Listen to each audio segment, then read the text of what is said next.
Okay. So, just please wait a minute. I just need to take a call. It's urgent, please. Okay, Sultan, I'm sorry I have to take this call. So Okay. let's start with it. Okay. So, Yep. basically the topic is introduction to organic chemistry.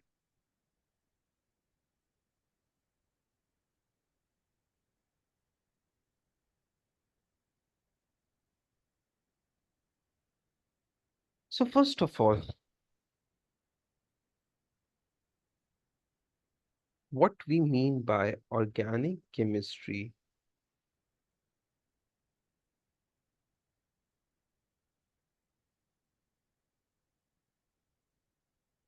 it is the branch of chemistry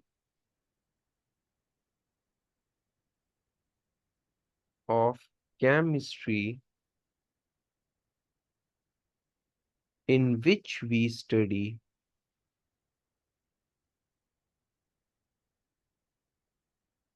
about the compounds of carbon, the compounds of carbon.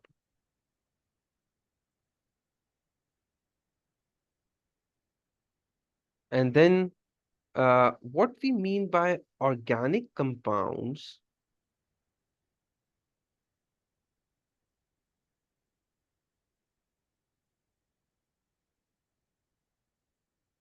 organic compounds are chemical compounds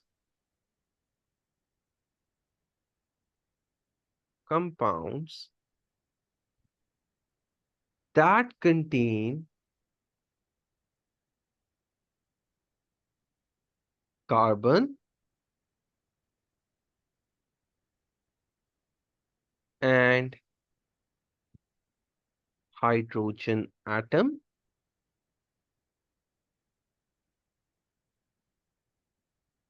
and it may also contain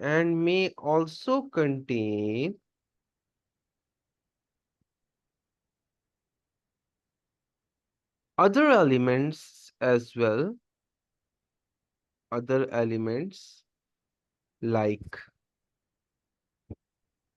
oxygen. We know oxygen is basically present in esters.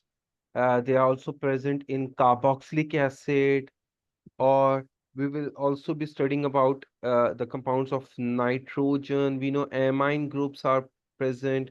Then we'll be discussing about sulfur as well and halogen as well. We know halogens are basically present in halogen alkane. So organic compounds are chemical compounds that contain carbon, hydrogen atom, and may also contain other elements like oxygen, nitrogen, sulfur, and halogens. Okay, so Okay. let's discuss about the application of organic compounds. Organic compounds are basically present in living organism,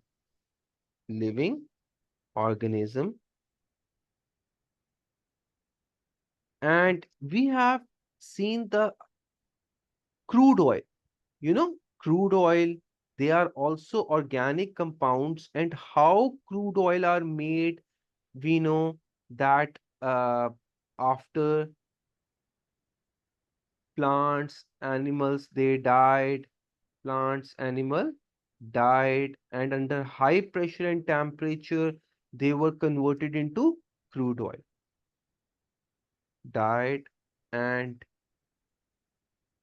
after high temperature and pressure,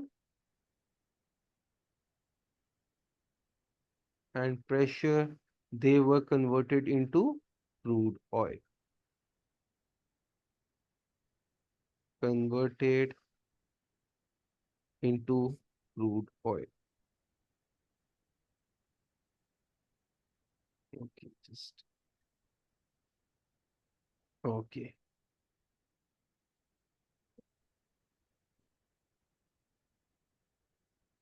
They convert it into crude oil.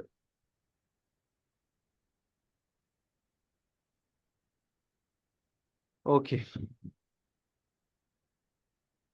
They have their some of the applications are basically you can say that organic compounds are basically present in living organisms, and we know like they are plants and animals. Okay, living organisms basically means plants or animals, and in fact this crude oil that is basically made of plants and animal, when they died under high pressure and temperature, they were converted into crude oil. They have their applications in food industry as well, in agriculture industry as well. Okay, and they also have their application in pharmaceutical industry as well. So all these industries, they are basically their main, you can say products are basically organic compounds. Is that clear, Sultan? Yes, sir. Okay. So up till now, we have discussed these definitions, like just so, so we have discussed the definition of organic chemistry.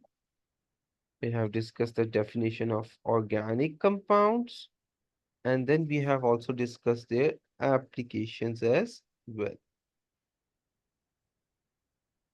Okay, so let's move further towards the next part.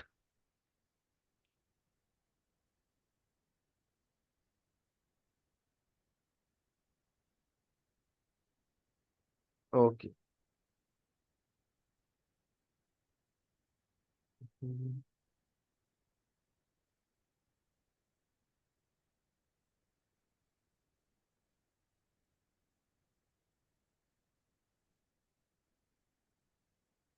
Okay, so now let's move towards what we mean by hydrocarbon. There are compounds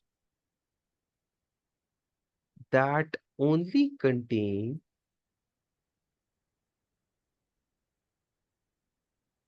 carbon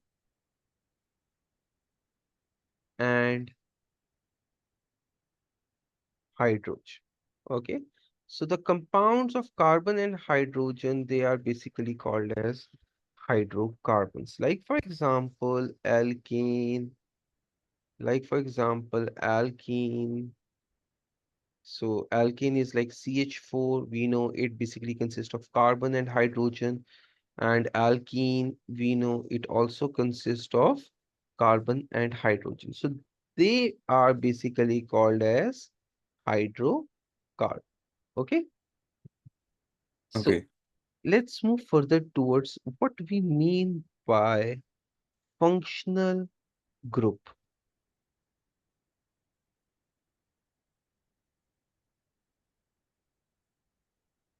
Functional groups are the compound containing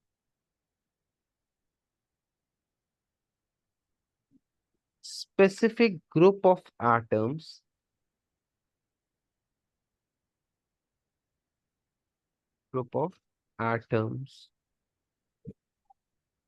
that determine their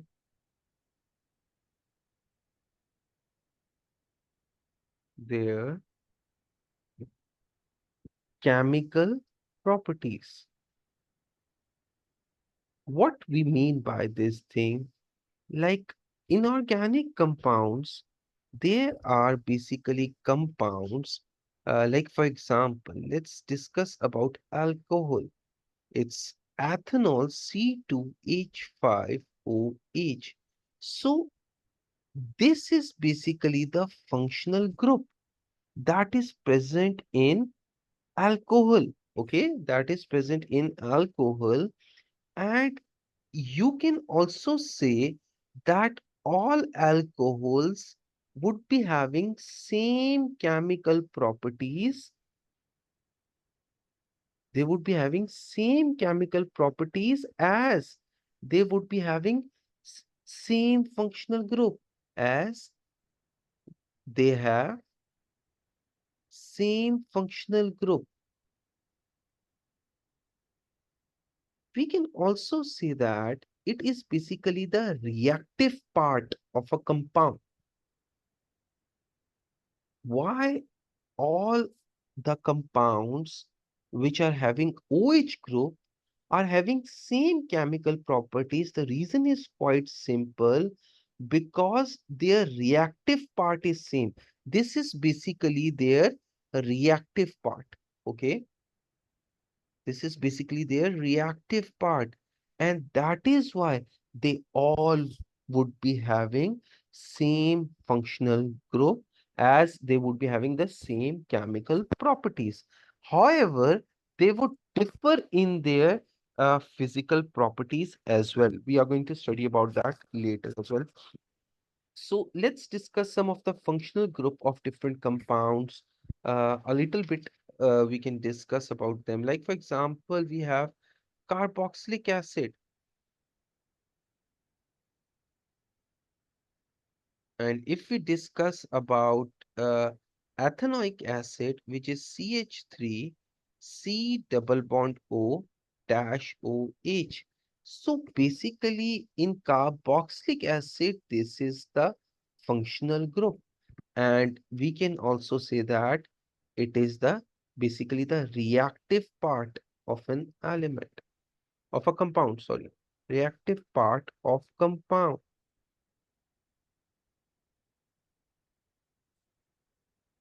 Okay, so let's move further and let's discuss about homologous series.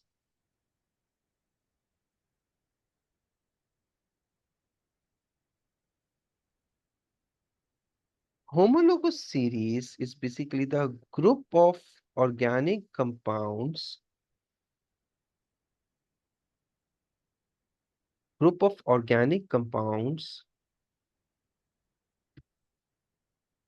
which have which have same chemical properties.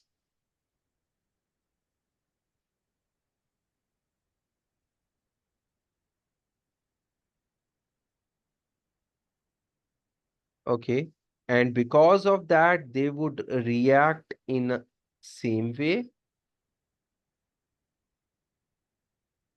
as they would be having same chemical properties. Why they would be having same chemical properties? Because they would be having same functional group and have same functional group.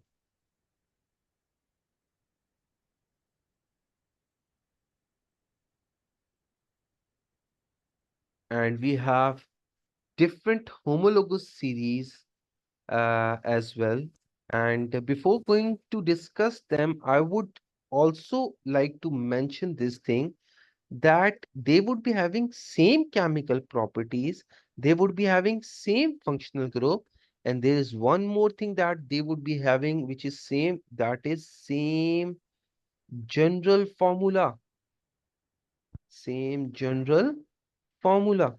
What we mean by general formula, like for example, if we have alkane, the general formula of alkane is CnH2n plus 2, where where this n basically has the minimum value which is 1. So n starts from 1. If n is equal to 1, then formula would become CH4.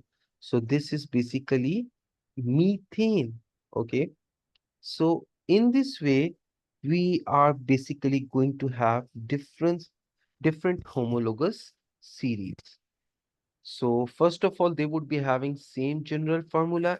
And one more important thing, that all of them would not be having same physical properties, although they would be showing a regular trend in physical properties. So they would be having a regular trend in physical properties. What kind of trend it would be? Like for example, uh, if it is n is equal to 1, then is n is equal to 2, then it would become C2H6. If n is equal to 3, then it would become C3H8. So this is ethane and the other one is propane. So as we are going down the group, we are seeing the number of atoms are basically, the number of electrons are basically increasing. Like if we see about the electrons of this methane, so carbon is having 6 electrons while hydrogen is having 1 electron. So total number of electron would become 10. Here carbon is having 6 electrons, so it would become 12 plus 6, that would become 18. Here carbon is having 3 atoms, so 6 threes are, that would become 18. 18 plus 8, that would become 26. So you can see as we are going down the group, the number of electrons are increasing. Number of electrons are increasing. And what happens because number of electrons are increasing? Their boiling point would also be increased, would increase. And you can say their viscosity would also increase. You know what is viscosity, Sultan? Is it the thickness? Yes, we can say thickness as well. And there is an other definition of viscosity as well. That is basically a frictional force. Frictional force present between layers of liquid. Present between layers of liquid. Okay. Okay. That basically cause the resistance to flow as well. Okay. Okay. So we have discussed this thing that in homologous series, we are seeing a trend in physical properties. Like as we are going down the group, the number of electrons are increasing. So what basically is happening? The van der Waals force are increasing. Van der Waals force is increasing. Okay, and why, how does this basically van der Waals force exist? For example, it's CH4. We know there's induced and there's an other CH4 as well. And what happens for certain amount of period of time, like if electrons, they are basically comes here, then what happens? A partial negative charge is created here and a partial positive charge is created here because of less number of electrons. And in the same way, as the electrons are moved here because of this induced dipole forces, less electrons would be here. So partial positive charge is created here and partial negative charge is created here. So this force of attraction, that is basically van der Waals force, or we can also call it as induced dipole dipole forces. And they become stronger as we are going down the group. So because of increase in number of electrons, so that is why we would be saying that this homologous series would be showing a regular trend in their physical properties. I hope, Sultan, it is clear. Yes. Okay. So now we have discussed this homologous series as well. And now let's move further.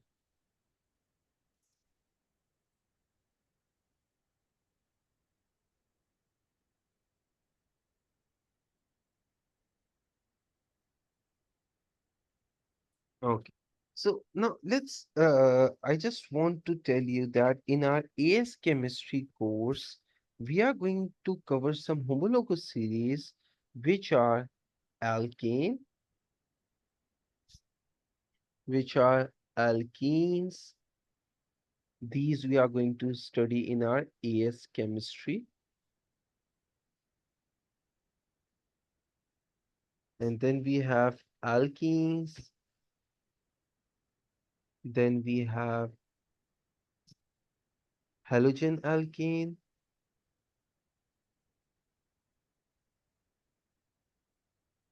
Then we have alcohols. Then we have carbonyl compounds.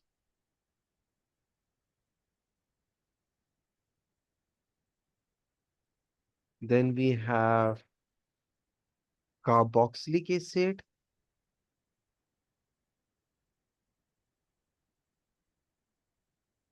And then we have amines. Then we have nitrile groups as well. So we are going to discuss this in our AS chemistry course. So let's move further towards formulas.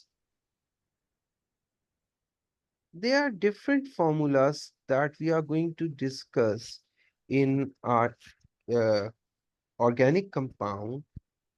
The first one is basically molecular formula. What we mean by molecular formula, it basically tells us, this formula tells us the total number of atoms of an element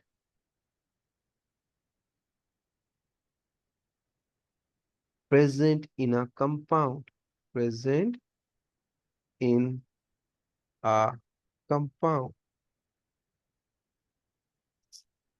Like for example, we have the molecule of glucose, that is C6H12O6, or a molecule of methane, that is CH4, or a molecule of ethane, that is C2H4. So the C6H12O6, I'm sorry.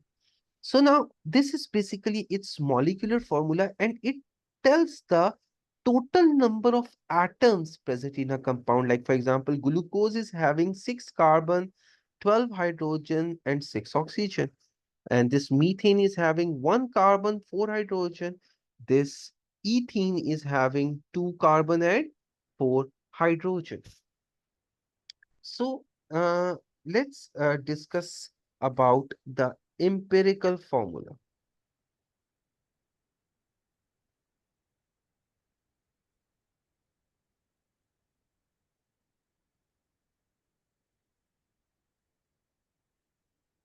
So what empirical formula tells us about? It tells us the simplest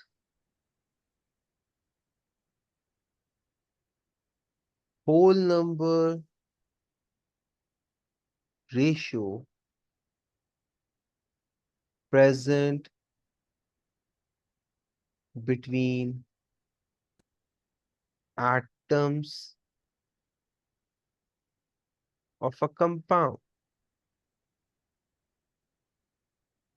Like for example, we have glucose C6H12O6, and we have CH4, then we have C2H4, or we can also have, you can say, like C2H5OH, or we can also write it as like we can write it as C2H6O like this. So this basically represents its molecular formula. And if we want to convert molecular formula into empirical formula, then we have to simplify it. Like for here, we are going to divide everything with 6. So that would become CH2O. And for this molecular formula, their empirical formula would also be the same because it cannot be further divided. So it would be CH4. And if we are going to divide this by 2, then it would become CH2. So this is basically its empirical formula. And for this one, it can also be unable to, we cannot divide it as well. So its empirical formula would be same as the molecular formula, and that would be C2H6O.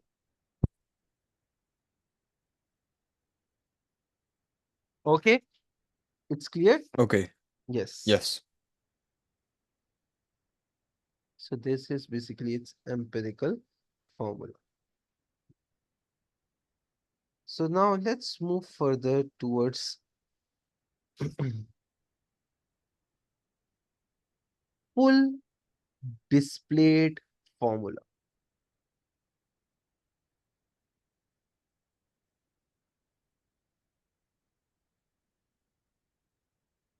So full displayed formula basically shows us the number of atoms. It shows the number of atoms,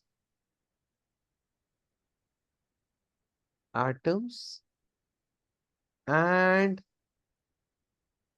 the number of bonds as well. Like for example, we have methane. Methane is CH4. So its displayed formula would be CH, H, H, H. So it is basically showing that one carbon is bonded with four hydrogen atom, and it is also showing us that all of are having single covalent bond. Single covalent bond. So there is no double bond which is present here. Like for example, if we are discussing about ethene, then ethene is, we know C2H4 is its molecular formula, and there is basically a double bond which is present between two carbon. So its formula would become, so its displayed formula is like this, and it is showing that it is having double covalent bond with between carbon. So it's double bond between carbon, and each carbon is having two single bonds with hydrogen on each side. So, displayed formula, we have learned this thing that it basically shows us the number of atoms and the number of bonds as well. Okay, so Okay. let's discuss about some of the more displayed formula. These are some of the complex formula as well.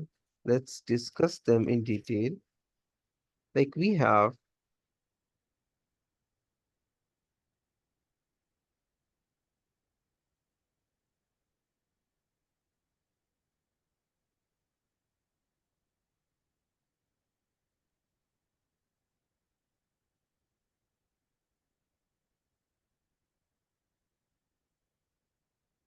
so it is basically showing us the full displayed formula. Okay, and it is showing that carbon is here having the double bond with oxygen, and it is basically showing us all the other atoms as well. So this is basically the example of displayed formula. Now let's move further towards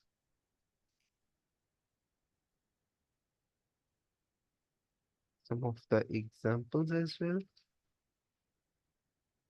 Yes. Now let's move further towards some structural formula. Now let's discuss about structural formula.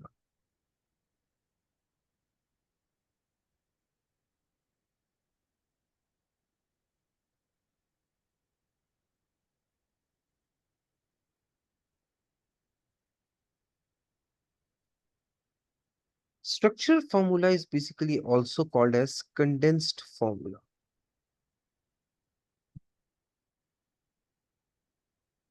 Why we basically use structural formula if we don't have enough space? If we don't have enough space, have enough space.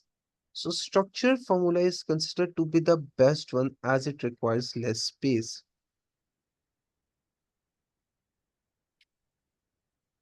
Now let's discuss about structural formula. So it is CH.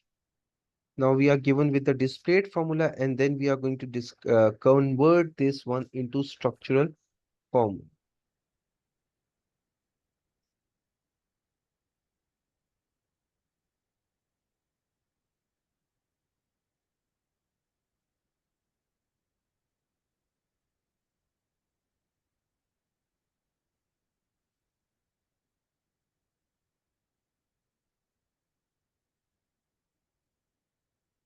Okay, so now let's write down its condensed formula, and that would be first of all, this is C, it is having three bonds with hydrogen, so it would become CH3, and it would become CH, you can say CH2, CH3, then CH2, and then we have CH. And remember one thing, the important thing that I'm going to tell you, you can see that this is basically its branch. This is its branch. Uh, Sultan, can you hear me properly? Yes. Okay. So this is basically its branch. And what I want to tell you that we have written CH like this. And for branch, we are going to put the bracket like this. C2H5. So whatever we have, we are going to put it in the bracket like this, what we have in the branch. So this is basically its branch. And then what we are left with? We are left with CH3. So this is basically its, you can say, the condensed formula, or you can say a structural formula.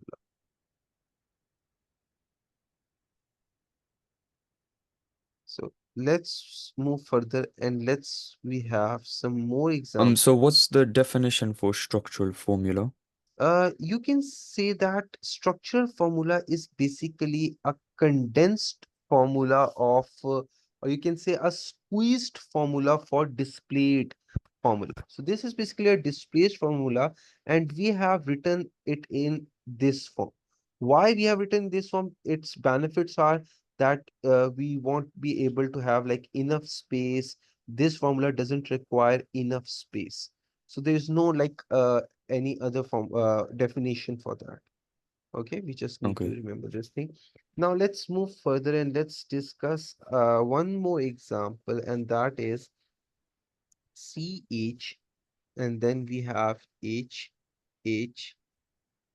This is C double bond O, then this is C double bond O, and then we have oxygen, then we have C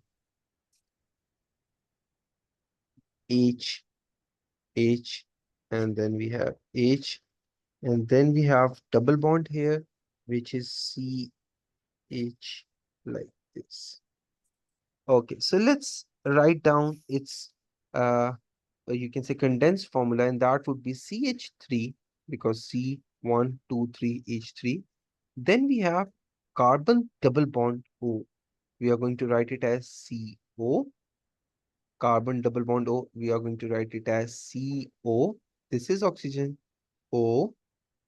And then we have this carbon, which is having branch chain. This is basically its branched chain.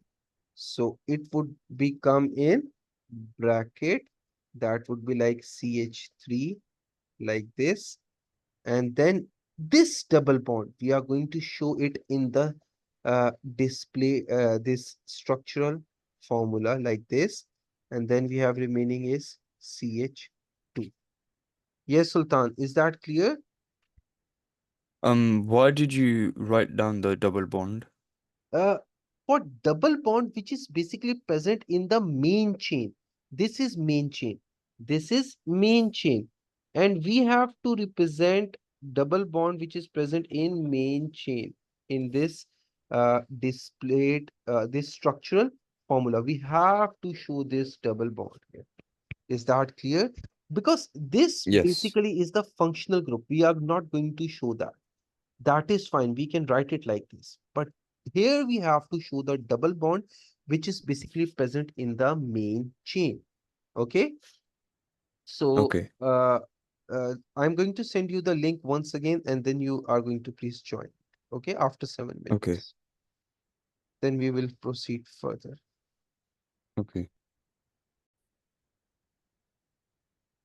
So let's move further towards a new topic, and that is basically the new formula, and that is basically skeletal formula.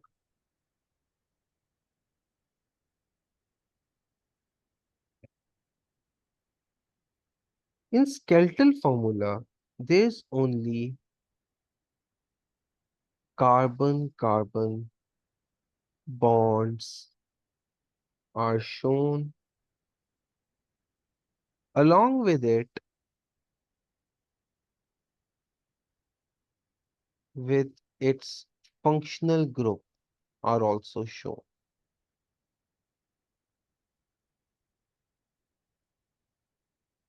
Like for example, uh we have this condensed formula. So question.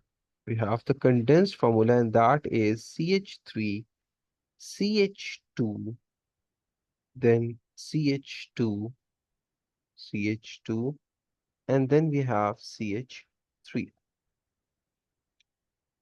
So if we are going to draw its skeletal formula, we have to first see that how many carbon atoms are present in main chain.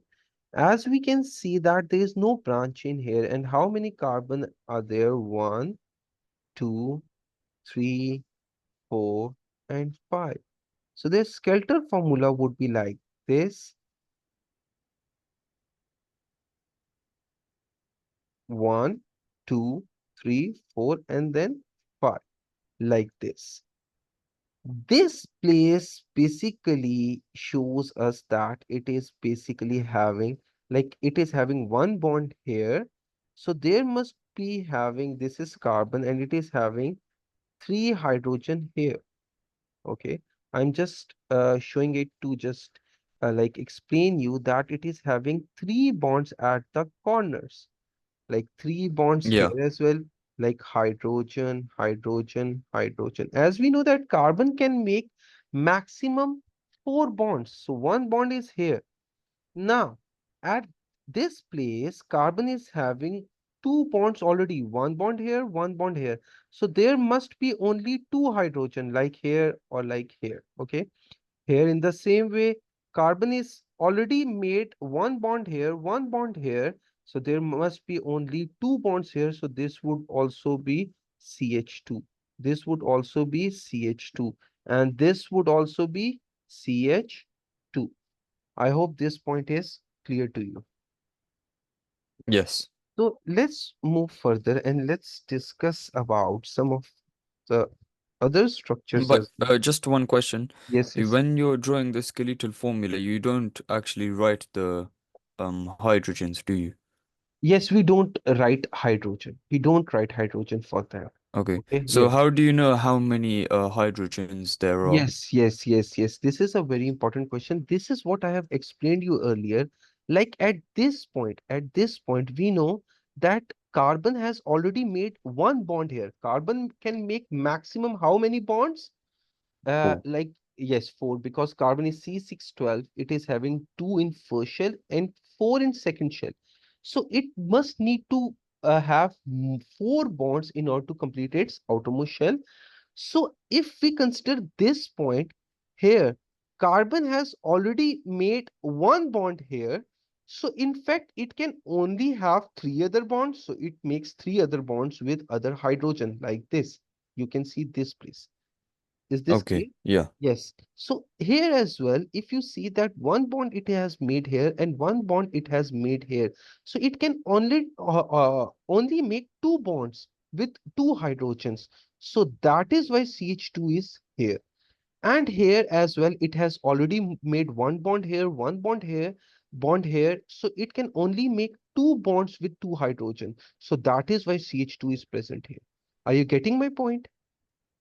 Yes. So let's discuss some more examples as well, like CH3, CH2, and then we have CH.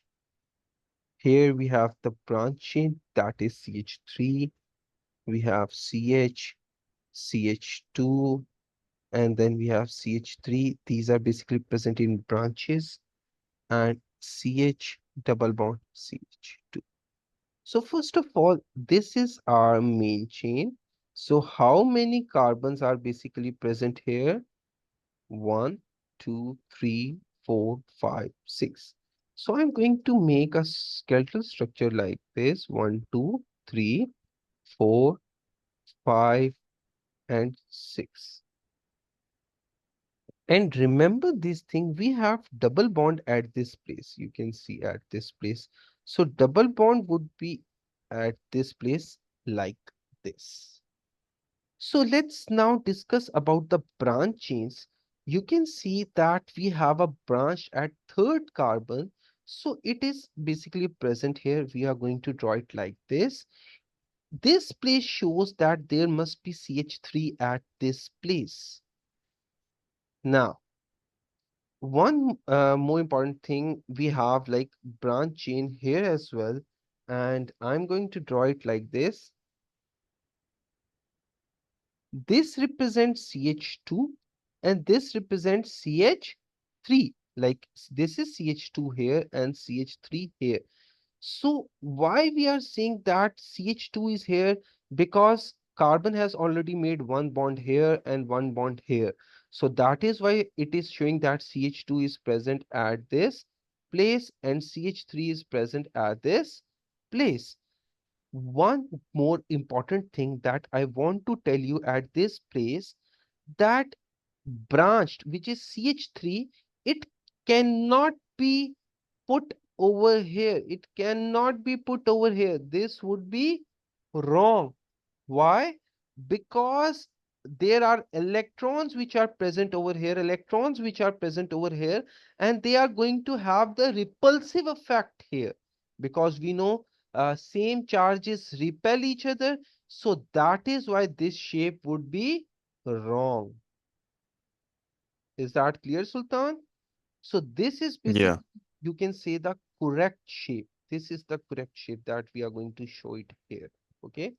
So let's Okay. move further towards another question, and that is CH3, CH2, then we have C double bond O. This is C, this is CH2, and then we have CH3, and then we have C double bond O dash OH. Let's discuss about its structure. So there are how many like this is CH3, 1, 2, 3, 4, 5. Okay, we have five carbons. So we are going to draw the structure like this.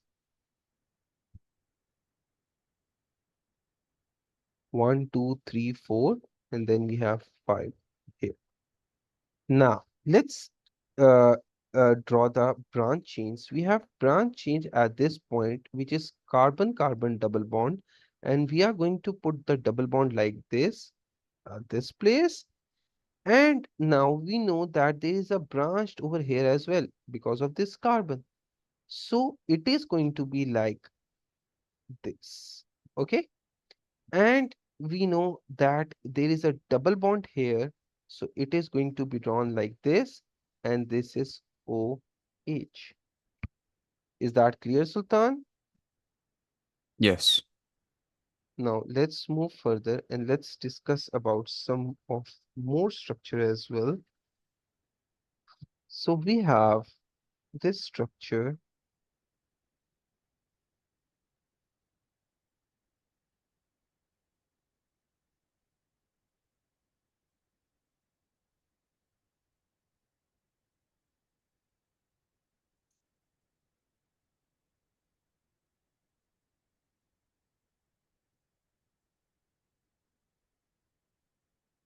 Okay, so yes.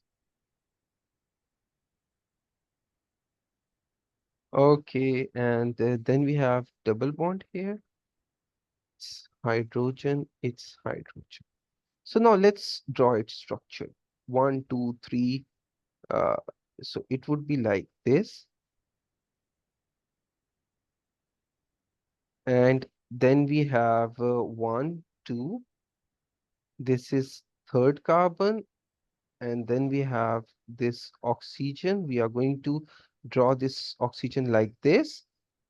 Then there is carbon here, which is this carbon. And the other carbon is this. So there is basically a double bond. So I'm going to draw it like this. And then we have a branch chain at this carbon. This is basically a branch chain. This is a branch chain. So I'm going to draw this one as like this. We know it represents CH3. So this is CH3. That is why we are putting this line like this. And then we have this double bond, which is like this. Oxygen is present over here. Then we have this double bond, so it is drawn to be here like this. Now the structure is completed. Is it fine? Yes. Now we have a question, and we are given with the condensed formula.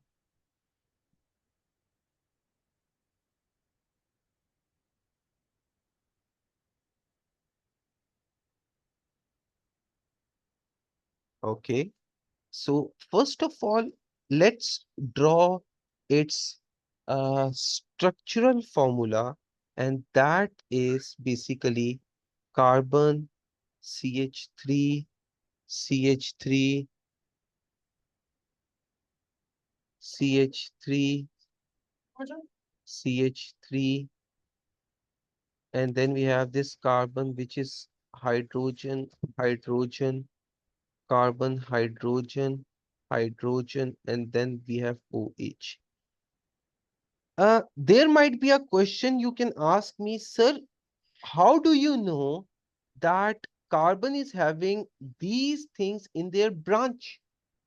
The reason is that I have already told you, Sultan, the things that are in bracket, they are basically represented the branch. They are basically representing a branch. So this thing is basically representing its branch. That is why I have drawn it like this. Is that clear? Yes. So now let's draw its structure. It would be this is one carbon, two carbon, three carbon, four carbon. One carbon, two carbon, three, four. Okay. And then we have OH on the other side. So that would be like this. So let's uh, see about their branches as well. So branch would be two CH3 are attached here. So what do you think? Do I need to put one here or one here? No, that would be wrong because I have told you there's a repulsion effect if I'm going to put it here. So it would be like this, And this is basically CH3 group, and this is OH group. Is this clear, Sultan? Yes. Okay. So in our next class, we are going to move further, and this is what we have up till now. Okay? Okay. Okay. Okay. Take care, beta. Allah. Just one thing, just one thing. Yes. So,